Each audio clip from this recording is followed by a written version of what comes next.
Assalamualaikum, jumpa lagi di AKTV ya cuy. Di kesempatan ini kita gas lagi Demon Hunter season kedua. Oke lah, daripada lama, mending kita langsung gaskan aja ke pembahasannya.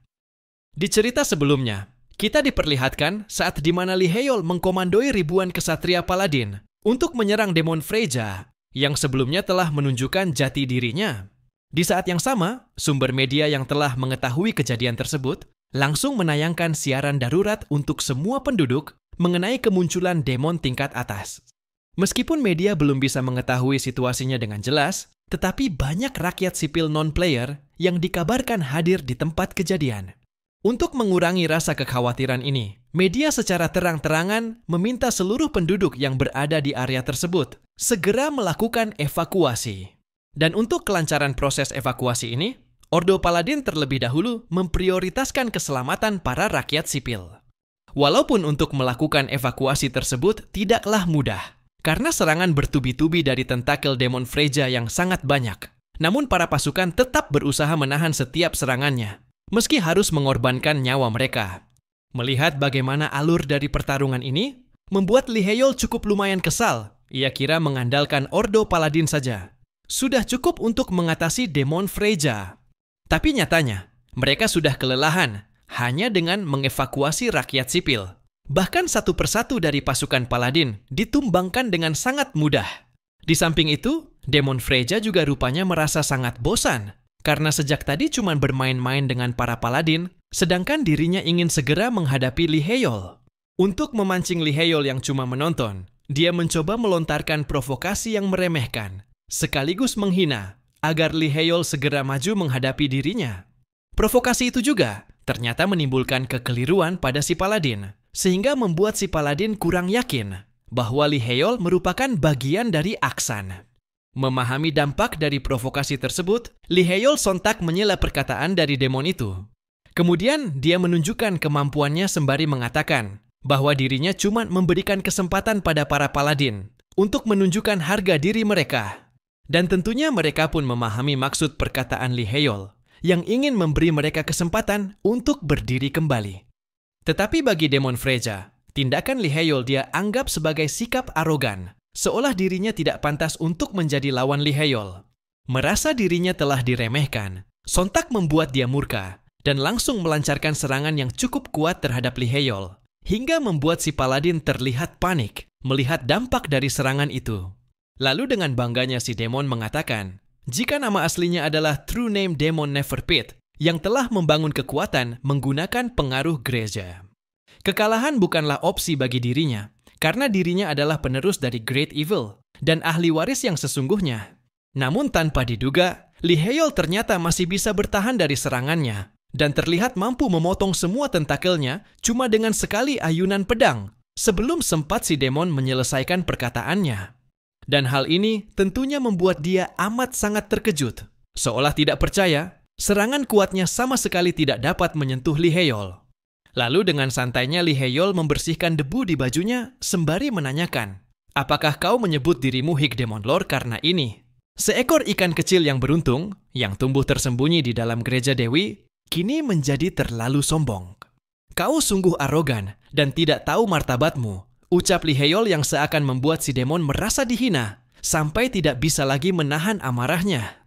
Perkataan itu juga seakan membuatnya merasakan hinaan yang sangat menyakitkan, hingga dia kembali melancarkan serangan yang lebih kuat dari sebelumnya.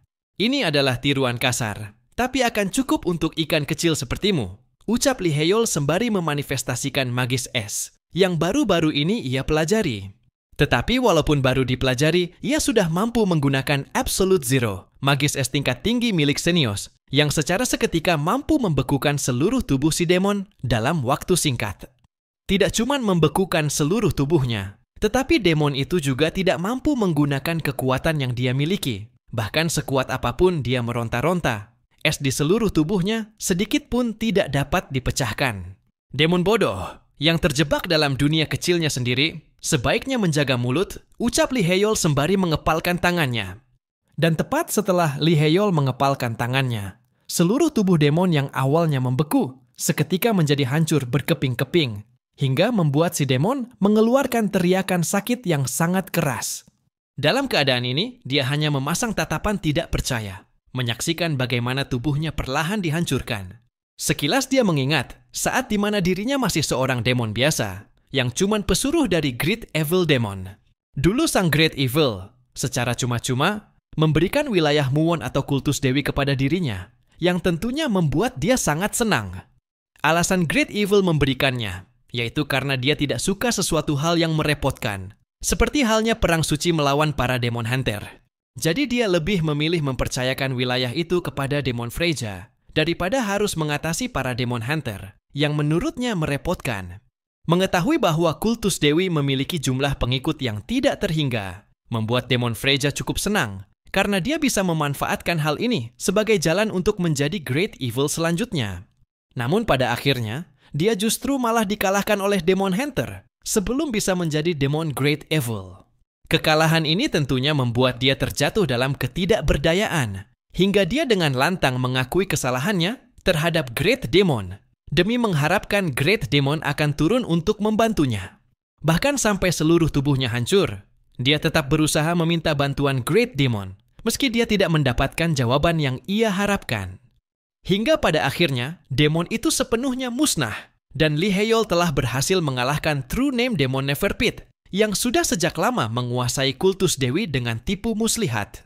Dan alangkah leganya perasaan Lee Hae-yeol setelah berhasil mengalahkan Demon Freyja, karena meskipun wajahnya terlihat tenang, tapi dalam hatinya justru penuh dengan perasaan takut. Bahkan dia lebih ketakutan ketika serangan yang begitu dahsyat menghujam tepat ke arahnya.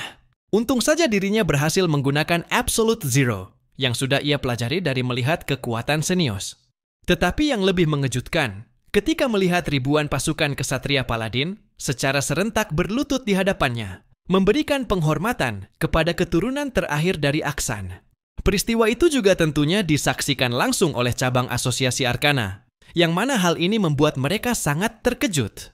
Karena kelas Demon Hunter, yang awalnya telah dihapus dari game Arkana, mampu mengalahkan demon tingkat tinggi seorang diri, serta menyelamatkan umat manusia. Dan hal ini juga tentu saja membuat dirinya kembali menjadi buruan para reporter, yang tergila-gila akan kehebatannya. Melihat hal yang pasti akan lebih merepotkan daripada melawan demon, dia langsung menggunakan Magis Restorasi untuk memulihkan kembali Holy Land yang awalnya telah hancur ke bentuk semulanya. Dan tindakannya itu seketika membuat para pasukan Paladin tercengang, bahkan sampai bola mata mereka menjulur keluar. Lalu Lee Hae-yeol mengajak mereka untuk segera masuk dan berbicara di dalam sebelum para reporter itu memperebutkan dirinya. Terpukau akan kehebatan Lee Hae-yeol, mereka pun dengan serentak kembali berlutut untuk mengucapkan terima kasih. Singkat cerita, mereka akhirnya masuk ke dalam Holy Land yang baru saja diperbaiki untuk membicarakan tentang kultus dewi. Setelah mendengar pembicaraan si Paladin, Lee Hae-yeol akhirnya mengetahui alasan tidak ikutnya kultus dewi dalam perang suci tidak lain adalah demon yang menyamar sebagai sains dari kultus itu. Sewaktu perang suci tengah berlangsung, sains dari kultus dewi memerintahkan si Paladin untuk sepenuhnya mundur dari peperangan. Walaupun si Paladin sempat tidak setuju karena Aksan masih berperang dengan demon, sains itu justru malah sangat marah dan mengatakan bahwa perintahnya tersebut merupakan wahyu baru dari sang kehendak. Sehingga si Paladin tidak memiliki pilihan selain menarik mundur semua pasukannya dari peperangan, tanpa peduli meski Aksan membutuhkan kekuatan mereka. Tentunya Lee Hae-yeol memahami bahwa si Paladin tidak sepenuhnya salah karena cuma menjalankan perintah. Meski begitu, si Paladin yang memiliki jiwa kesatria mengakui kesalahannya dan atas nama Gereja Dewi, dirinya akan menghormati janji mereka kepada Aksan, yang mana kultus Dewi akan ikut serta dalam perang suci yang akan datang. Melihat bagaimana keteguhan hatinya, dia langsung mengujinya dengan menyuruh si Paladin untuk membawakan keajaiban Dewi kepada dirinya. Dikatakan, di dasar air mancur kultus Dewi, ada obat langka yang bernama Arya Moss, dan efek dari obat itu adalah wujud asli dari keajaiban Dewi yang dibanggakan. Demon itu telah menggunakannya untuk menipu semua orang, demi memperluas pengaruhnya. Dan untuk mencegah para pengikut yang termakan tipuan licik ini juga, merupakan tugas dari para kesatria gereja. Dia sempat tidak menyangka, Lee Hae-yeol bahkan berpikir sejauh ini, padahal dirinya yang merupakan Paladin sama sekali tidak mengetahuinya. Kemudian, tanpa banyak bertanya, dia secepatnya pergi untuk mengambil obat tersebut.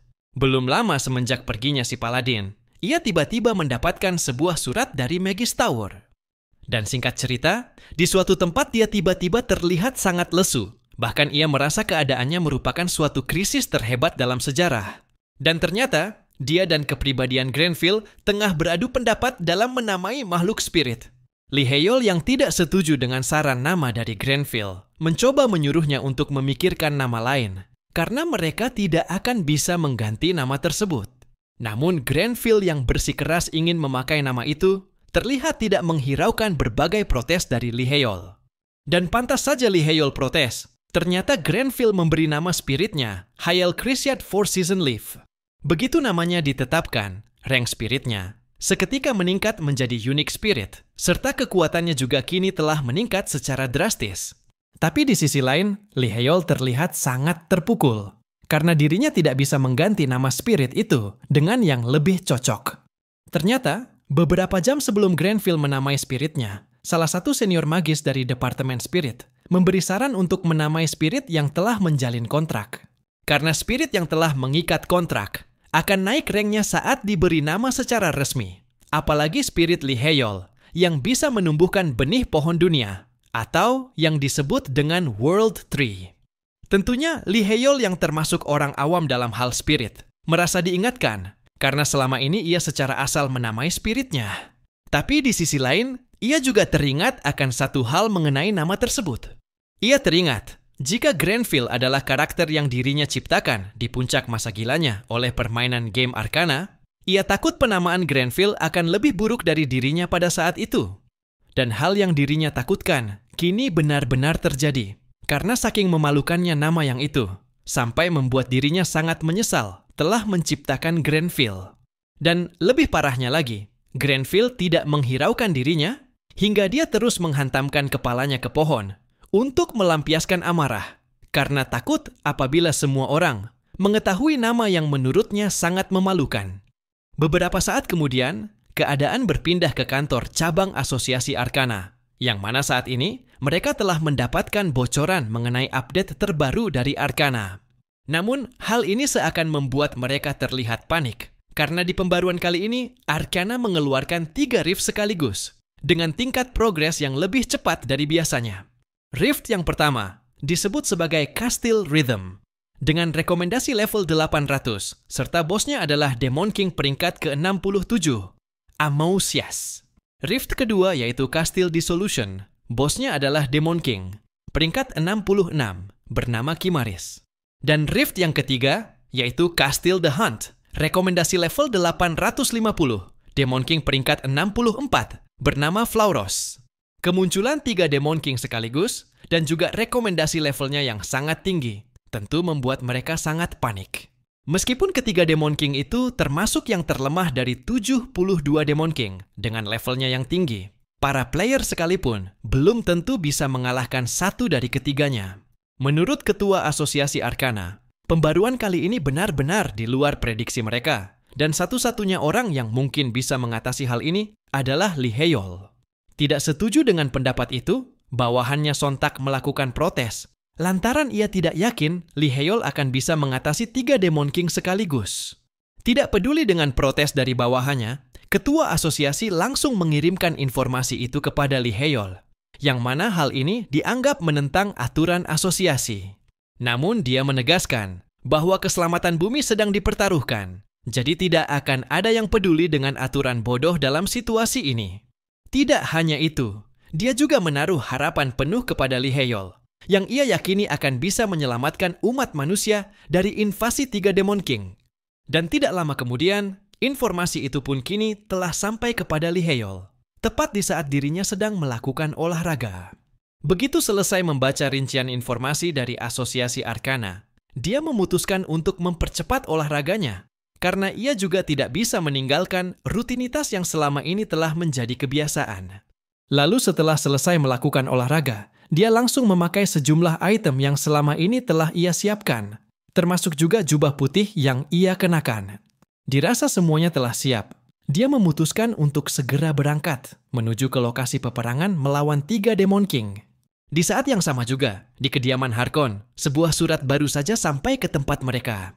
Tidak hanya Harkon, para mercenary yang menetap di Kepulauan Yusra terlihat menerima surat yang sama. Dan Marcelo yang berada di Magus Tower ternyata mendapatkan surat tersebut. Setelah menerima surat tersebut, Harkon beserta semua pasukan ksatria Lionheart langsung bergerak ke lokasi peperangan.